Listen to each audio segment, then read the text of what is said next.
4 teams hospital ఈరోజు నిమ్స్లో ఉన్న హాస్పిటల్కి 2000 బెడ్లు చేసిండ్రు.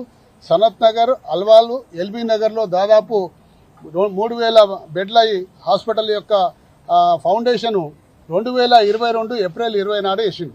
అలాగే వరంగల్లో హెల్త్ సిటీని అక్కడ ఫౌండేషన్ వేసిండు. 10,000 బెడ్లు రాబోయే తరాలకు అందాలన్న ఉద్దేశంతో, రాబోయే 4 సంవత్సరాల్లో అందాలన్న ఉద్దేశంతో 2022లో ఫౌండేషన్ వేసిండు.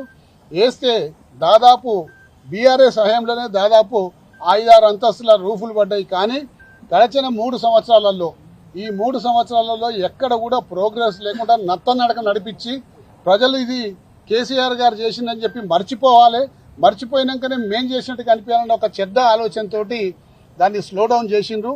ఇలా ముఖ్యమంత్రి గారు సనత్ నగర్ టీమ్స్ను నిన్న ప్రారంభించడం జరిగింది. మరి ఒక సూపర్ స్పెషాలిటీ హాస్పిటల్ని ప్రారంభిస్తే అందులో సంపూర్ణంగా వసతులు ఉన్నాయని చెప్పి చెక్ చేసుకోలే ఈ రాష్ట్ర ప్రభుత్వం. గుడ్డిగా దాన్ని ఓపెన్ చేసిండ్రు. అక్కడ ఏమాత్రం వసతులు లేవు. 4 అంబులెన్స్ వ్యాన్లు పెట్టిండ్రు. రోగులు వస్తే అక్కడి నుంచి నిమ్స్ హాస్పిటల్ తరలిస్తాంకు వాటిని రెడీ పెట్టిండ్రు. వచ్చిన రోగులను అక్కడ తరలిస్తుండ్రు. ఇవాళ కాంట్రాక్టు లేబర్ అక్కడ పనిచేస్తున్న గత 4 నెలలుగా వాళ్లకు జీతాలు ఇస్తలేదని చెప్పి ఇవాళ ధర్నా కూడా అక్కడ చేస్తూ ఉన్నారు. అంటే ముందు చూపుతో కేసీఆర్ గారు ఆలోచిస్తే వీళ్ళు దాన్ని అంతా కూడా పక్కకు పెట్టేసేసేసి కేవలం పబ్లిసిటీ కోసం మేం చేస్తున్నామని చెప్పుకోవడం కోసం 6 నెలలకు ఒక హాస్పిటల్ ఓపెన్ చేస్తా అని చెప్పి నిన్న ముఖ్యమంత్రి గారు పత్రికాముఖంగా ఒక స్టేట్మెంట్ ఇచ్చిండు.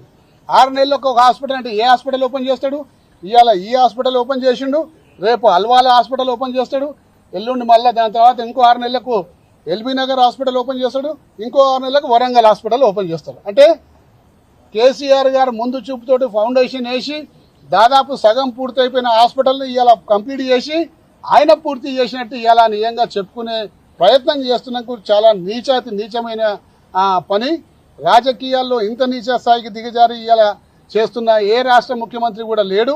కేవలం మన రాష్ట్ర ముఖ్యమంత్రి ఈ విధంగా నీచంగా చేస్తున్నాడని కూడా ఈ సందర్భంగా మనవి చేసుకుంటూ, లేటెస్ట్ అప్డేట్స్ కోసం మన నేటి ధాత్రి ఛానల్ని సబ్స్క్రైబ్ చేయండి. అలాగే మీకు నచ్చిన వీడియోని లైక్ చేసి, షేర్ చేసి, కామెంట్ చేయండి.